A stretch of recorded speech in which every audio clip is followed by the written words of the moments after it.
everybody, this is Hammer Striker here. Today I've got a Smith and Wesson M&P chambered in 9mm, and this is the full-size version of it. It is currently available in 9 and 40 in this size, and this particular one is the flat dark earth. So let me pick it up and show you a few things about it. First off, we'll start out with showing that it is unloaded. The M&P in this size, the full size, is equivalent to roughly the size of something like a Glock 17 and many of the other full-size service-type pistols that are out there. And it has a lot of the same features. It does have a Picatinny rail, as you can see here. It's got 3 slots. It does have replaceable back straps, and I'll show you how these work a little bit later in the video, but it's this whole curved assembly pops off and can be replaced. It comes with a total of 3 of them, one mounted on the gun. This happens to be the medium, as well as 2 others, a large and a small. It does have a reversible magazine release. It's currently set for a right-handed shooter at the moment, but it's easily reversed to be flipped over to the left side. But it does come right from the factory with ambidextrous slide release. One here, and one right on the other side. So this is very easy to adapt to either a left-handed or right-handed shooter. The takedown lever, of course, is only on the left side and isn't used during the normal operation of the gun. From a sights perspective, this particular one has very clear, easy to see 3-dot sights. They're real bright, easy to pick up. Night sights are available, and the sights are dovetailed. Rear dovetailed, it does have a set screw, but this can be easily pushed out and replaced, as well as the front is dovetailed and replaceable. So you can buy this with the stock sights, or you can get it with night sights, or change out the sights as you see fit. The later models of them actually incorporate a little bit of a shelf on the rear sight, and this shelf can be used for belt cocking, boot cocking, something like that. It's something to catch on if you needed to cock this gun without the use of your hands. From a cocking by hands perspective, it's got very nice serrations on the rear, very easy to get a hold of and kind of sculpted. It looks a little bit like a cheese grater, but it doesn't feel like one. When you grab a hold of it, it doesn't bite into your skin and hurt, but it does give you a very good grip on the gun. The front is contoured a little bit to make it easier to holster, but additionally it does provide a bit of a shelf that you could grab if you wanted to do press checks, while still keeping your finger away from the muzzle. The rear is very easy to get a hold of and get a good solid grip on to cycle it. The trigger on this it's an articulated trigger. It's part of the safety mechanism. This is a drop safe gun. I'll show you when I get it apart that it does incorporate the drop safeties. But similar to the Glock, it has a little finger you can see up here. I get a little bit of light in there. You'll see that little finger there, and then when I pull on the trigger, it disappears. It's similar in concept to the way the Glock works. The difference is the Glock has a little finger inside of the trigger that you depress, and in this case the bottom part of the trigger pivots ever so slightly to bring that out of the place. When you go to pull the trigger, it feels a little different at first because it feels a little bit spongy as you pull back on it, but once you've taken up the slack, it's out of play, it's fully retracted, and it doesn't interfere in any way with the trigger pull itself. One thing I want to mention about this particular gun, this gun was lent to us by Guns Galore. It's a little gun shop in Lakeland, Florida with a huge selection of various firearms, long arms, pistols, even NFA Class 3 suppressors, SBR, and everything else like that. We'll put their contact information in the description of the video if you're interested in looking them up. But they lent us this gun to do some videos on. We're going to do this video and a couple comparisons, and then we're going to return it to them. And when we return it, it'll be available in their use case for sale. Because we don't own this gun, as well as a few nuances of the manual, dry fire on this gun is not referenced in the manual at all. The takedown procedure specifically avoids pulling the trigger, so that would normally imply you can't dry fire it. However, in this case, there is a thing on FAQ on Smith and Wesson's site that says you can dry fire any one of their firearms except for the 22s. So theoretically then you could dry fire this, but consistent with our policy of not dry firing guns that we don't own, I'm going to load this gun with snap caps, which are inert dummy rounds that are used to protect the firing pin during dry fire. So now that I've done that, I can go ahead and demonstrate the trigger to you. We'll start with just a normal trigger pull. So you've got a decent amount of take up, but it's not excessive. It does feel a little bit scratchy when I'm sitting here at the table as I'm doing the take up. However, when I was on the range with it, I didn't notice it. And then a very short, crisp break, and you'll notice that at the very bottom of the trigger, right in here, there's a little protrusion in the trigger and a protrusion in the frame. That acts as a fixed over travel stop, so that when the trigger is fully pulled, it's solid at the back. You can see right there. Now there are models of this gun that are available with an adjustable over travel stop. It's basically a screw that you can move and adjust this. This particular one doesn't have that feature. From a reset perspective, and that was my fault, I short stroked it. The reset is a little longer than some, but it's still a nice reset. This would be all the way out. Take it back up. Fire, again, nice short crisp break. This time we'll do the reset without letting it all the way out. Once you're off the reset, there's a hair of a bounce at the end of it, and then a little bit of take up to get back on the wall, and then a short crisp break. Now on Smith and Wesson's site, they list this as a 10-pound trigger. It doesn't feel like a 10-pound trigger when you're operating it, and when we had it on the range, it felt very smooth and it was easy to get good follow-up shots with it. One thing we found with this gun is it was very comfortable in the hand. The ergonomics of it are very good. It feels good in the hand. It's easy to get a good grip on. Despite not having finger grooves like some of the guns, you didn't feel like at any point you were going to lose control of it. The stippling is not aggressive at all. It kind of almost disappears when you grab a hold of it. The back is a little bit more sandpapery, but smooth sandpapery. Almost like sandpaper that had been painted over, for example. But overall, when you've got a hold of this gun, at no point does it feel like it's going to flop out of your hand. And it's got a very large beaver tail. And this beaver tail, you'll see when we compare it to another gun, kind of makes it look a lot larger than others. But it's going to be near impossible to get slide bitten by this gun. No matter how well you grip it, you're going to be well protected by that beaver tail. A couple of the other safety features we'll talk about. This particular one has a loaded chamber viewport. You can see the brass in there from the snap cap. Right there. And these guns are available with a wide variety of different safety options. You can get them with a mechanical safety, a thumb safety. You can get them with a magazine disconnect. This one does not have the magazine disconnect. You can get them with the internal Smith and Wesson lock. There's a little key right about there.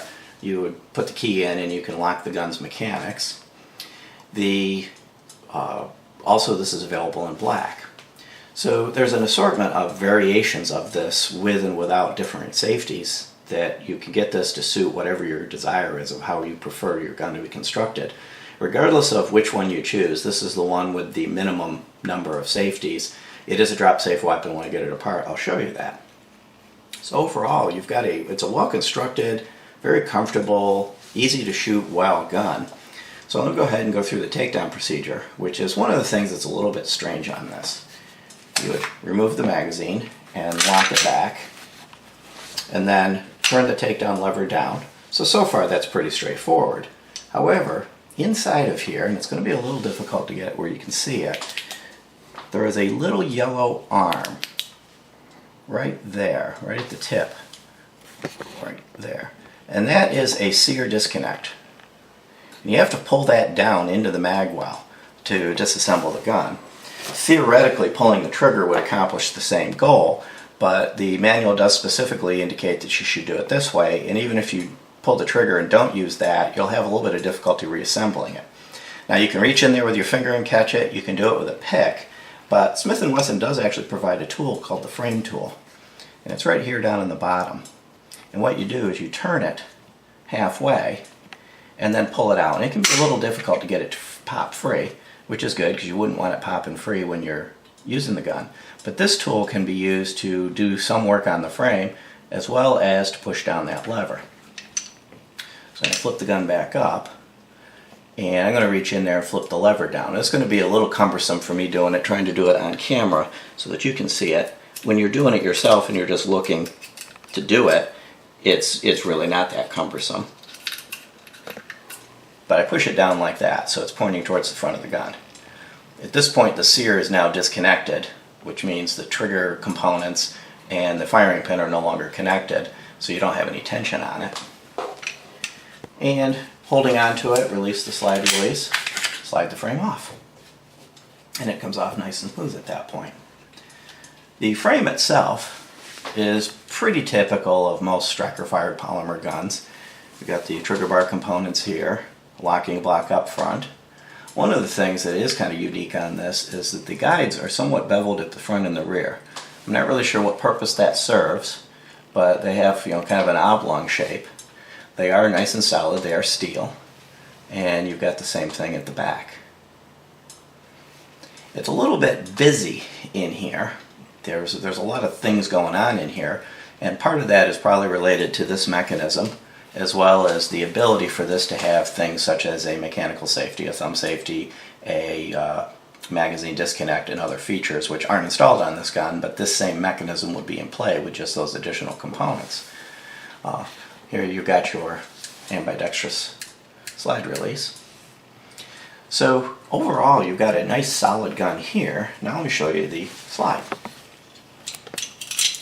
One thing you'll notice here is, and many people do like this, steel guide rod. It's a captured spring, one-piece steel guide rod.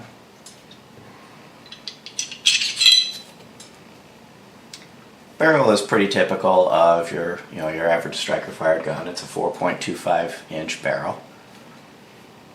It's got a nice semi-polished feed ramp. Not overly steep. We've had no issues with this gun. Everything we ran through it just worked right from the first time we pulled the trigger till we were done with it for the day. So it's been a reliable gun. And here we've got the slide. Everything is smooth, machined. There's no machining marks. There's no gouges or anything else, and there's really nothing in here that doesn't need to be there from some functional purpose. There's not a lot of hills and valleys in here other than ones that are designed to allow components of the gun to move through, which makes it a little easier to clean since you don't have to dig into little valleys. And as I mentioned, right here is the drop safety. So like the Glocks and many others, that piston has to be depressed by the trigger components as you're pulling the trigger for the firing pin to be able to reach the primer. So if you drop this gun, it's not going to go off on you. The trigger has to be pulled for this gun to fire. And at the front, there's a few lightning cuts that have been made in it, but overall it's very smooth and well machined. So let's go ahead and put this thing back together. Start by dropping the barrel into place, and then putting the recoil spring in with the blue painted part forward, and line it up on the barrel stop. There's a very narrow little shelf. It does line up easy and clips onto it, but it's not quite as obvious as some of the others. But once you've got it in place, it's pretty well centered and solid. And then we'll take the frame and just line it back up, slide it back on, and what we're going to do is lock it back. Now, one of the things you'll see, if you accidentally bump this or it catches, there's no spring tension on this when it's disassembled. If it gets moved a little bit, the gun will lock and won't go further back. It's not jammed, just push this forward. And it's easy to have that happen, to catch on something as you're pulling it apart, and it may feel like it's jammed. Just flip it forward and you'll be good to go. So now I've got it locked back. The next thing I need to do is I need to flip that Seer Disconnect back up. And I can do it either with the tool, I can reach in with my finger, but effectively all I'm going to do is reach in and flip it back up so that it's all the way back. You could also do that by inserting a magazine, because inserting a magazine will push it out of the way as the magazine goes into place. And that's necessary to reactivate the Seer components. Flip the takedown lever back up and release the slide. And now at this point, the gun is again operational. And I could demonstrate the trigger. Trigger is back functioning again.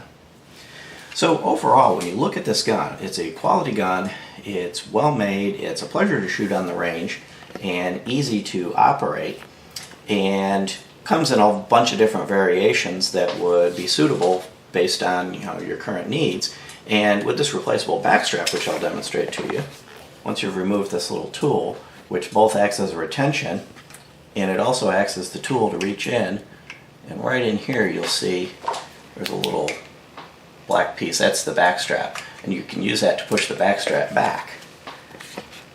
And once you've pushed the backstrap back, you can slide it right off. The medium one and the small one are very similar in looks, And the large one has a beaver tail extension that kind of goes up under the beaver tail and gives a little bit more grip. And to put them back in, you just line them up, put them in place, they just slide right on. When you're done, you put this tool back in with it turned like that, push it in place, and then rotate it back into position. And it'll keep the tool where it belongs as well as retaining the back strap. Now at this point in this configuration, it's got the large back strap on it. So if you're looking for a good quality full-size handgun, the M&P Shield, or the M&P, is actually quite a good gun and would serve you well. It's found for around $569 MSRP, but can often be found cheaper than that. Go check out Guns Galore, see if you can get this particular gun if they haven't sold it. If not, I'm sure you can get one just like it from them. And if you like our videos, please give us a thumbs up, share, subscribe, and have a great day. Thank you.